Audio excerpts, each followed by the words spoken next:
Pagi hari ini saya akan sharingkan kepada saudara, saya akan berbagi sebuah pengajaran firman Tuhan yang saya berikan judul Iman yang Memberi Kemenangan.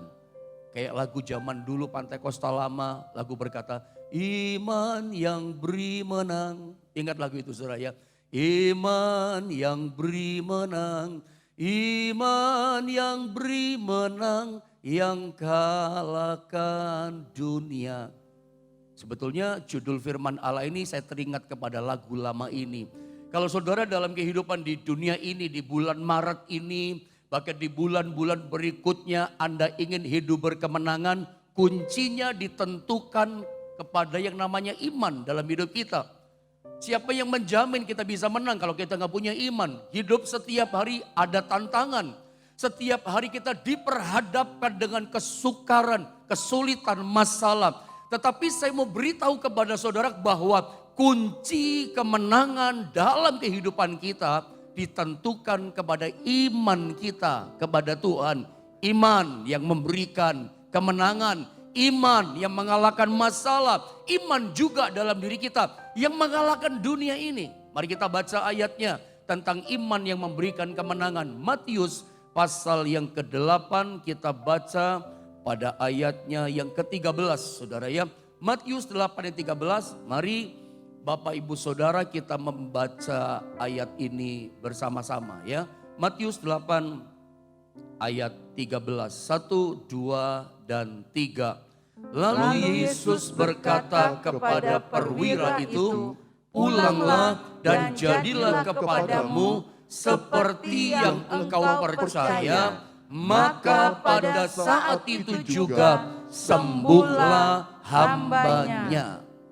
Saya percaya ayat yang barusan kita baca dalam Matius 8 ayat 13, ini ayat perkataan firman yang familiar ya. Tidak asing di telinga kita. Pasti Anda sering baca, pasti Anda sering mendengar ayat ini. Sedikit latar belakang saya sodorkan sama saudara, walaupun saya tahu Anda udah mengerti. Latar belakang dari cerita ini adalah ada seorang perwira di Kapernaum, seorang panglima begitu kira-kira, seorang jenderal pasti pangkatnya. Dia jenderal panglima ini punya hamba di rumahnya, sedang sakit, sedang menderita, parah sakitnya, bahkan hampir mati kata Alkitab. Saking cintanya, sayangnya sang perwira Kapernaum kepada hambanya, maka dia cari kesembuhan buat hambanya. Dan dia minta tolongnya datang kepada Yesus. Dia minta tolong kepada Yesus supaya hambanya yang sakit, yang menderita hampir mati ini disembuhkan sama Tuhan. Dan singkat kata, kalau kita baca dalam Alkitab, Yesus berkata, oke, aku akan datang ke rumahmu dan menyembuhkan hambamu yang sakit itu. Tetapi tiba-tiba perwira ini mengejutkan, berkata kepada Yesus, aku tidak layak menerima engkau datang di rumahku. Bla bla bla bla ceritanya, singkat kata perwira berkata begini, cukup katakan sepatah kata saja, aku percaya hambaku akan sembuh. Catat ini penting.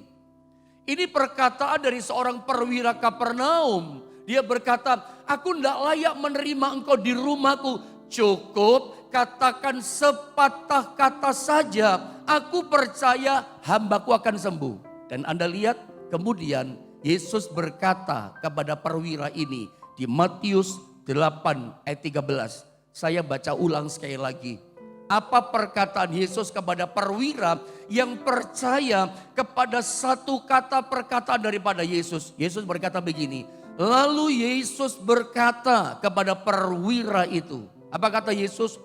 Pulanglah dan jadilah kepadamu seperti yang engkau percaya. Saya ulang, Yesus berkata begini saudara, pulanglah dan jadilah kepadamu. Ini kata-kata penting yang Anda harus kasih garis bawah. Seperti yang engkau percaya. Jadilah kepadamu seperti yang kamu percaya. Maka dikatakan pada saat itu juga. Pada saat perwira ini percaya.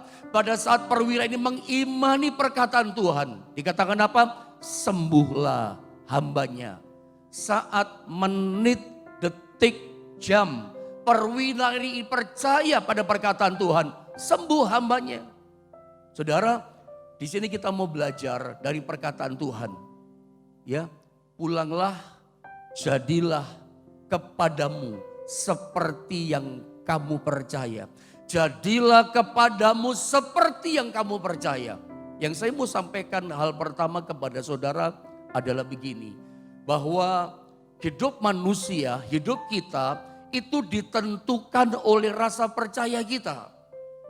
Betapa dahsyatnya, betapa powerfulnya, betapa kuatnya rasa percaya yang ada dalam hidup seseorang. Karena ternyata hidup kita ditentukan oleh rasa percaya kita. Rasa percaya kita itu sangat dahsyat, sangat besar kuasanya.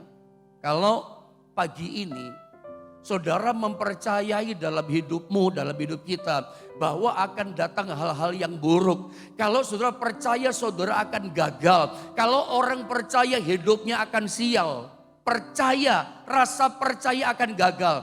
Maka saya kasih tahu sama saudara, tidak lama kemudian Anda akan melihat, Anda akan mengalami hal kesialan, hal buruk, hal celaka. Itu akan segera datang dalam hidupmu. Ada ayatnya. Nanti saya akan coba angkat jelaskan sama saudara. Ayub pasal 3 25, Ayub katakan hal itu.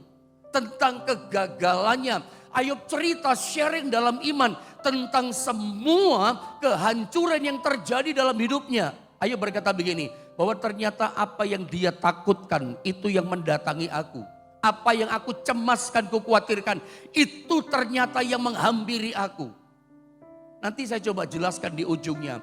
Ternyata rasa percaya kita itu punya kekuatan yang sangat besar. Tapi ternyata ketakutan kita itu juga punya kekuatan yang besar. Ketakutan itu saya beri nama rasa percaya yang salah, percaya yang negatif. Saya teringat ada sebuah cerita sebelum saya membacakan beberapa ayat-ayat firman Tuhan yang lain. Saya ingin membuka dulu sebuah jendela wawasan saudara.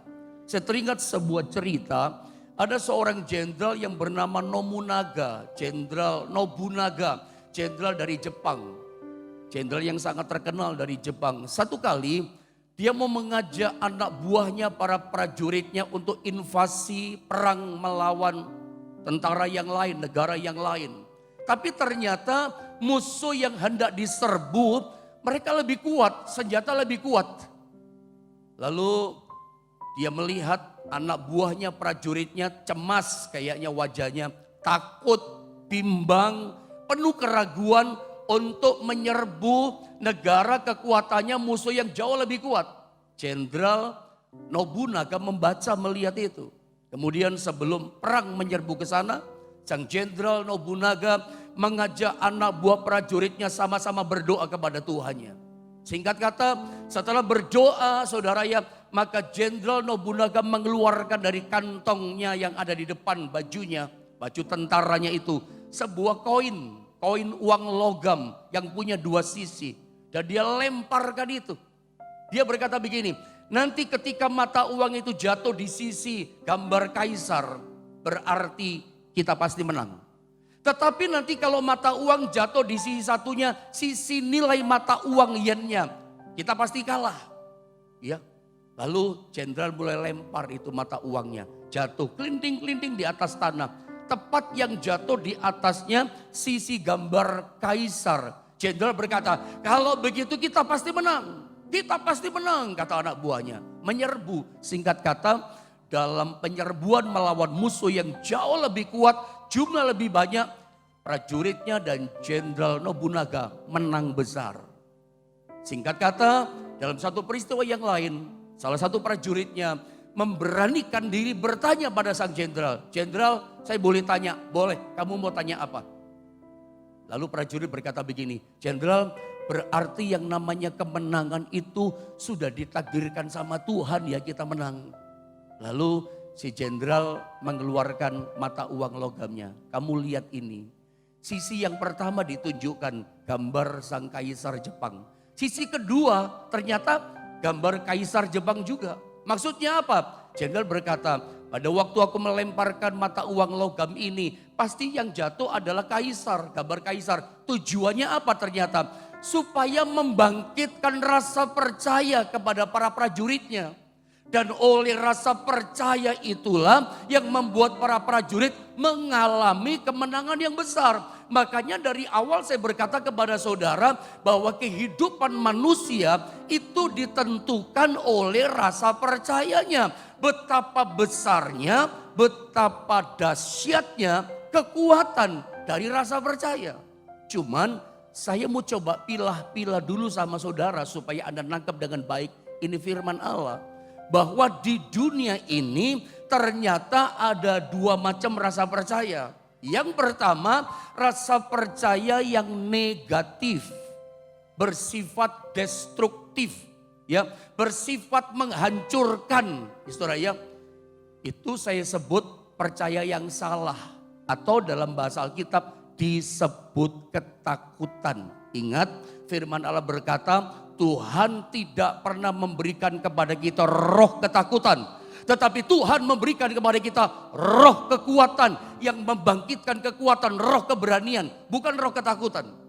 Jadi ada rasa percaya pertama yang salah, rasa percaya yang negatif.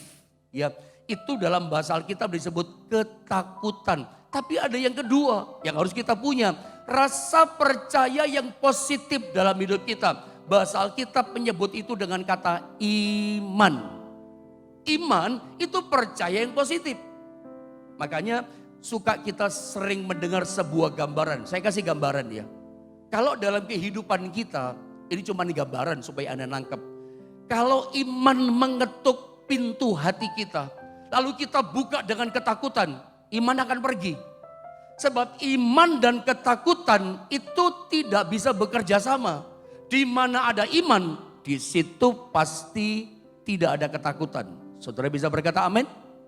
Di mana ada iman, di situ pasti tidak ada ketakutan. Tapi ingat baik-baik, di mana ada ketakutan, di situ pasti tidak ada iman.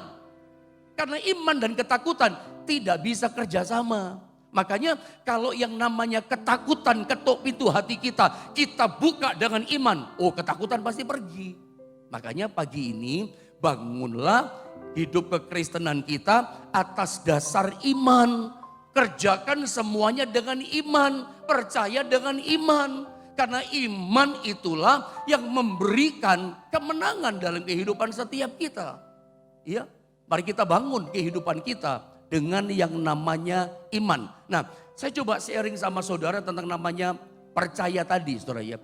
Percaya positif itu namanya iman. Saya pelajari dalam Alkitab, saya menemukan, saya suka sharing sama saudara ini, ya, yang namanya 3 jenis percaya supaya Anda paham. Di dalam Alkitab, ternyata saya temukan ada 3 jenis percaya. Yang pertama itu ayat yang barusan kita baca, ya, Matius 8 ayat 13, percaya pasti jadi. Coba kita baca ulang sekali lagi ini ayat saudara ya. Matius 8 ayat 13, 1, 2, dan 3. Lalu Yesus berkata kepada perwira itu, terus, pulanglah dan jadilah kepadamu seperti yang engkau percaya. maka pada saat itu juga sembuhlah hambanya. Kenapa saya katakan jenis yang pertama dari percaya, jenis iman yang pertama itu adalah jenis yang namanya percaya pasti jadi. Kita ngomong jenis bukan level. Kalau level iman, level itu ada terapnya. Kalau level itu ada anak tangganya, pertama, kedua, ketiga. Kita nggak bicara level iman, kita bicara jenis. Jenis boleh berbeda, tetapi kekuatannya sama. Saya bicara tentang 3 jenis percaya. Jenis yang pertama dari percaya namanya percaya pasti jadi. Yesus berkata kepada perwira Kapernaum, pulanglah dan perhatikan, jadilah kepadamu, saya ulang, jadilah kepadamu seperti yang engkau percaya. Dengan kata lain, Yesus berkata, kalau kita percaya, maka yang kita percayai itu pasti jadi.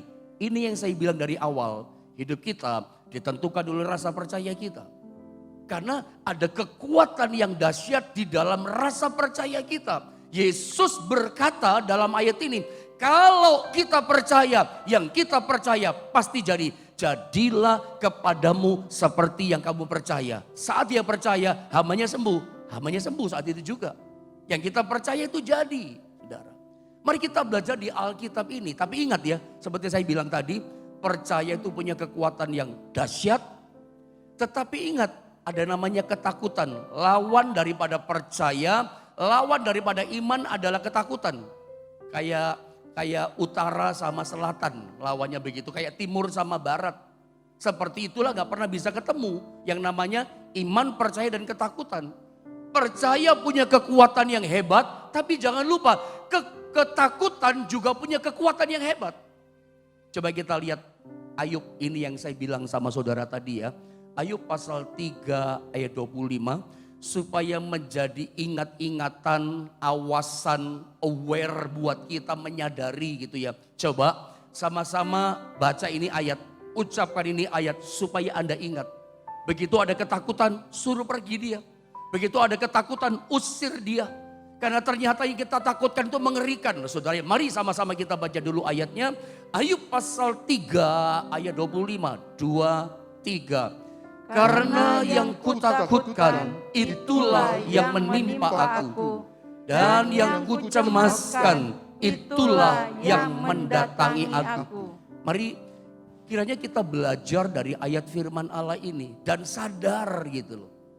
Bahwa ternyata ada banyak hal yang mengerikan, kegagalan, kehancuran terjadi dalam hidup kita. Karena kita takut. Saya percaya begini, ini kan kesaksian Ayub kan saudara ya. Bahwa percaya itu kuasanya dahsyat, ingat ketakutan punya kekuatan dahsyat. Ayub berkata semua yang menimpa, yang terjadi dalam hidupnya, pengakuan dia. Itu semua karena yang kutakutkan yang menimpa aku. Dan yang kucemaskan itu yang mendatangi aku, yang menghampiri aku. Semua yang datang menghampiri hidup Ayub. Kebangkrutannya, penyakitnya, istrinya tinggalkan dia, 10 anaknya mati. Pengakuan Ayub dalam Ayub pasal 3 ayat 25 terbuka terang benderang. Semua yang menimpa dia, pengakuan Ayub itu ternyata selama hidupnya itu yang dia takutkan. Dan itu betul-betul terjadi.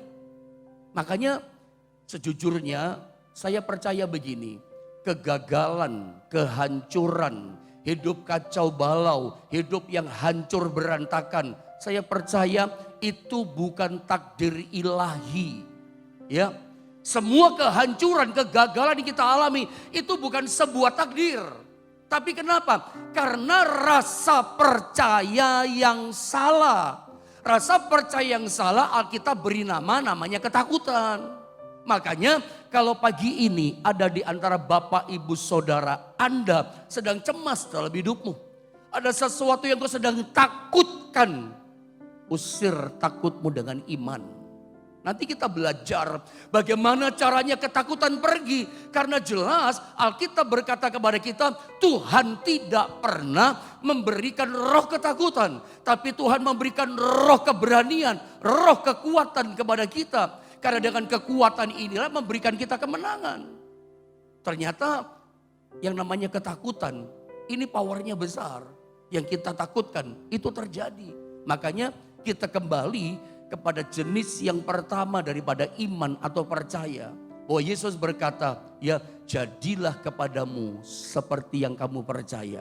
Hari ini bangkitkan imanmu, percaya pada janji Tuhan. Percaya pada kuasa Tuhan. Apa saja yang sedang saudara alami. Pokoknya ini aku percaya engkau sanggup memulihkan aku. Seperti perwira percaya hambanya sembuh. Begitu dia pulang hambanya sembuh. Seringkali kita gagal mengalami janji Tuhan. Itu karena ketakutan kita ternyata.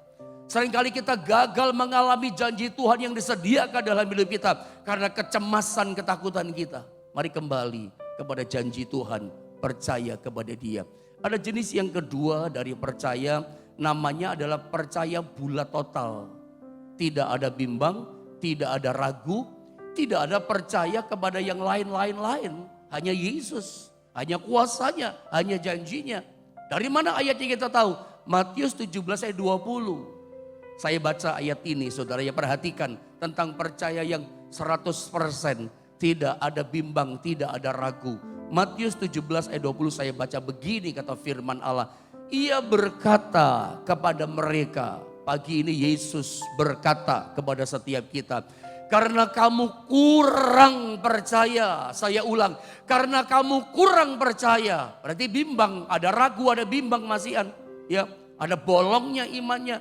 Sebab aku berkata kepadamu, perhatikan apa kata Yesus, sesungguhnya sekiranya kamu mempunyai iman sebesar biji sesawi saja, kamu dapat berkata kepada gunung ini, pindah dari tempat ini ke sana. Apa kata Yesus? Maka gunung ini akan pindah dan takkan ada yang mustahil bagimu. Kalau saudara sedang menghadapi kemustahilan, tapi ternyata saudara menang. Tidak ada yang mustahil bagi orang yang percaya. Bagaimana caranya? Anda harus punya jenis iman percaya yang kedua, yang namanya adalah percaya 100%. Percaya bulat total, tidak ada bimbang, tidak ada ragu. Yesus berkata begini, kalau kamu punya iman sebesar biji sesawi saja. Sesungguhnya biji sesawi tidak besar, kecil kalau ada lihat di gambar screen saudara. Biji sesawi kecil sekali, tapi ingat, biarpun biji sesawi itu kecil, tapi biji sesawi itu bulat. Tidak ada ujung, tidak ada pangkal, bulat. Tuhan berkata, kalau kamu punya iman yang bulat, ya, tidak ada ujung, tidak ada pangkal, bulat total. Percayanya bulat total, 100%. Tidak ada bimbang, tidak ada ragu, tidak ada cemas, tidak ada takut. Yesus katakan apa? Kamu bisa berkata, memerintahkan gunung itu pindah, dia akan pindah. Gunung di sini secara rohani tentu bicara persoalan. Gunung ini bicara kesukaran-kesukaran yang mustahil, kesukaran yang besar. Itu Tuhan katakan, kamu akan menang melawan gunungmu asal punya iman yang 100%. Punya iman yang bulat total. Kita tidak kalah tapi menang. Iman yang memberikan kemenangan adalah iman yang bulat total. Gak ada yang lain-lain. Karena kadang-kala masih ada orang Kristen yang berkata begini, kalau soal urusan kesembuhan, saya percaya sih Tuhan bisa menyembuhkan kuasanya.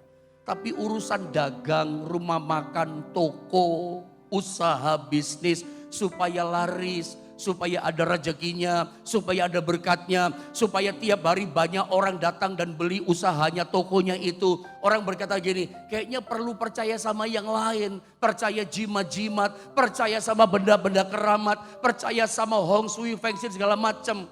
Ini namanya masih ada percaya yang plus.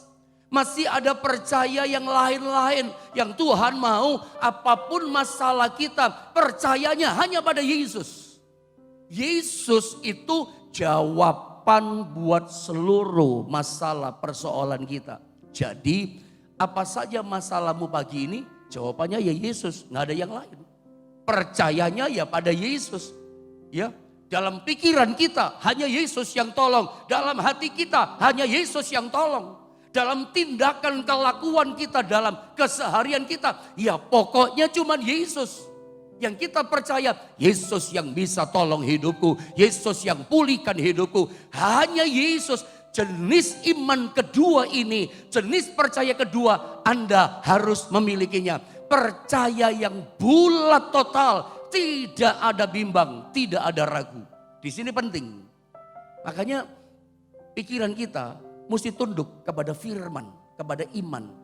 Iman atau firman harus di atas logika kita. Ya, pintar boleh, orang Kristen jenius bagus. Anak Tuhan orang Kristen pintar harus. Ya, tapi saya mau kasih tahu ya, kalau logika, kalau kepintaran 1 tambah 1 sama dengan 2, eksak saudara ya. 4 tambah 4 sama dengan 8, dihitung dulu. 4 tambah 4, oh 8. Tapi kalau iman beda. Iman tuh mengalahkan logika. Ada tahu di dalam Alkitab 5 ketol roti 2 ekor ikan. 5 ditambah 2 itu bisa dibagi 5.000 orang laki-laki. Masih ada saldonya, masih ada sisanya 12 keranjang bakul penuh. Itu tidak masuk logika, itu mustahil secara logika. Nggak bisa diuraikan. Tetapi yang mustahil secara logika, itu gak mustahil dengan iman kepada Tuhan. Makanya jawaban semua kesukaran kita, mau kesukaran yang mustahil, jawabannya adalah iman yang total, percaya yang bulat total, tidak ada bimbang, tidak ada ragu. Iman seperti ini memberikan kita kemenangan. Jenis ini harus kita punya. Gunung yang besar kita bisa taklukkan, gunung yang besar kita bisa kalahkan. Adakah pagi ini di antara Bapak Ibu Saudara menghadapi gunung yang besar dalam masalahmu? Miliki juga jenis iman yang kedua. Jenis yang pertama adalah percaya sama Tuhan. Percaya pasti jadi. Saya tunjukkan jenis yang ketiga dengan cepat saudara ya. Nah jenis yang ketiga ini tidak kalah pentingnya. Menurut saya jenis percaya yang ketiga ini wow gitu ya, luar biasa gitu. Belum menerima tapi percaya seolah-olah sudah menerima. Ini sulit loh saudara ya.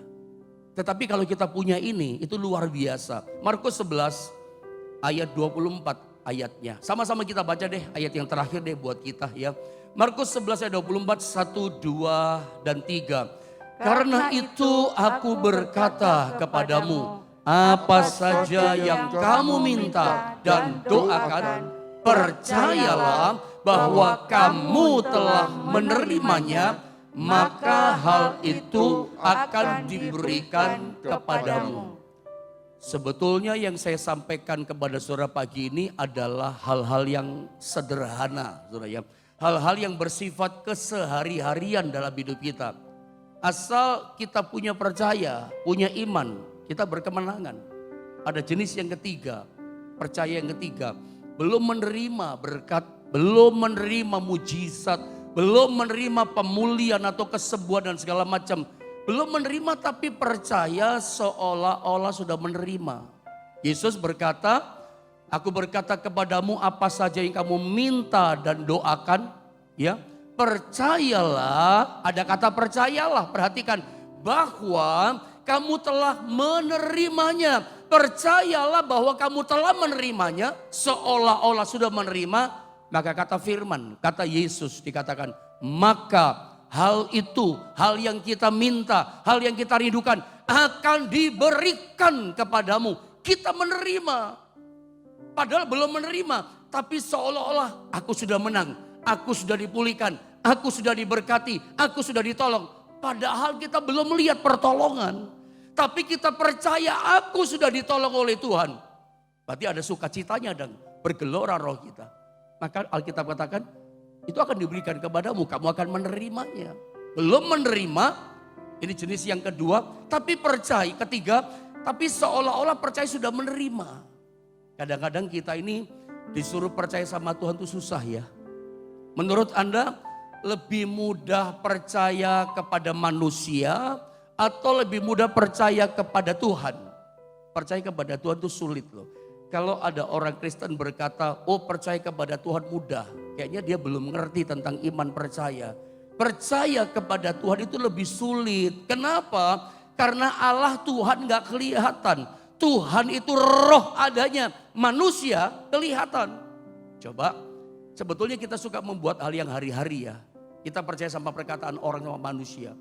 Maaf kata yang berprofesi dokter, saya tidak menyinggung tentang itu. Tapi ini kan menjelaskan. Tentu ada di antara pendengar, di antara ikut ibadah yang dokter, jemaat di kami juga ada banyak dokter gitu. Maafkan, saya cuma cerita. Misalnya ketika seseorang sakit datang kepada dokter.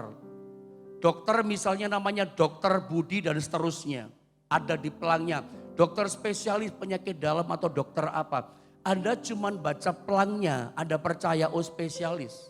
Anda nggak pernah tanya, Pak dokter, Bu dokter, Bapak Ibu dokter sekolahnya di mana? Anda nggak pernah tanya ijazahnya kan, tunjukkan ijazahnya nggak pernah. Tinggalnya di kota mana, siapa namanya segala macam. Anda nggak pernah tanya detail seperti itu. Cuman dari pelang ada duduk, dokter katakan, Bapak Ibu, Bapak sakit ini. Oh iya dokter, terus bagaimana dokter? Bapak Ibu sudah dioperasi. Atau dokter berkata, ini saya kasih obat ya. 1 hari minum 3 kali. Anda minum 3 kali. Padahal Anda nggak kenal tuh dokter. Siapa dia, siapa nama papa mamanya, tinggalnya di mana Anda nggak kenal. Anda cuma tahu dari pelang atau dari kata orang. Ijazahnya nggak pernah ditunjukkan. Lulusannya lolos atau tidak, Anda nggak tahu lagi saudara. Tapi Anda nurut loh, Anda percaya 100% dengan yang dokter bilang. Minum 3 kali ya obat ini, obatnya pun Anda kagak ngerti ini obat apa. Tapi Anda minum tuh 100% percaya nanti sembuh. Sembuh betulan ya. Ya. Dan dokter berkata, operasi ya karena sakitnya ini. Mau juga dioperasi itu sakit loh. Dibedah-bedah kita. Dibius ya. Dibius pun gak sadar mau. Saudara coba. Itu perintahnya dokter Anda percaya. Itu hari-hari. Real. Bahwa lebih mudah percaya sama manusia daripada Tuhan. Tuhan yang berkata begini. Aku yang memulihkan kamu. Oleh belur-belurmu. Kamu sudah sembuh. Kita gak percaya. Karena memang percaya kepada Tuhan tidak mudah. Tuhan gak kelihatan. Tapi pagi ini Tuhan janjikan kepada kita. Kalau Anda bisa percaya kepada Tuhan sungguh-sungguh. Yang kamu percaya itu akan jadi. Ya, kalau saudara bisa percaya kepada Tuhan, bahkan yang ketiga, seolah-olah sudah menerima padahal belum menerima, Tuhan akan berikan kepada saudara. Bahkan kita belajar saudara ya dari hal yang kedua, kalau kita punya iman percaya bulat total pagi ini, tidak ada bimbang, tidak ada ragu, percaya pada Tuhan. Alkitab katakan masalah bagaikan gunung yang besar, saudara bisa kalahkan. Hari ini putuskan ini. Kita mesti bangun hidup kita di atas iman, bukan logika. Kita logika harus main, pinter jenius boleh. Tapi ingat kejeniusan logika kita harus tunduk kepada firman. Percaya iman kepada Tuhan di atas logika. Maka Anda akan mengalami perkara-perkara kemenangan yang besar daripada Tuhan.